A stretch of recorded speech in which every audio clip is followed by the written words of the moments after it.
ಮಹಾಭಾರತ ಮಾನವ ಹೃದಯದ ಕನಸು ಮತ್ತು ಕಠಿಣ ಸತ್ಯಗಳ ಸಮರ. ಧೈರ್ಯ, ಧರ್ಮ, ತ್ಯಾಗ ಮತ್ತು ವಿಧಿಯ ಮಹಾಕಾವ್ಯವೇ ಮಹಾಭಾರತ. ಕುಟುಂಬವೇ ಶತ್ರುವಾದಾಗ, ಸತ್ಯವೇ ಪರೀಕ್ಷೆಗೆ ಒಳಗಾದಾಗ ಏನಾಗುತ್ತದೆ? ಅದೇ ಕುರುಕ್ಷೇತ್ರ.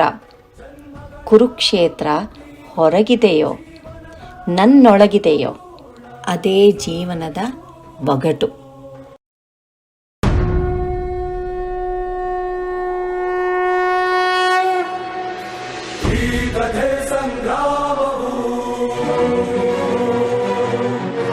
ವಿಶ್ವದ ಕಲ್ಯಾಣವು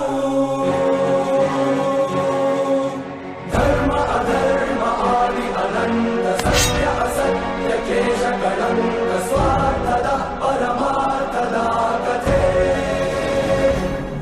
ಶಕ್ತಿದು ಭಕ್ತಿದು ಜನ್ಮಗಳ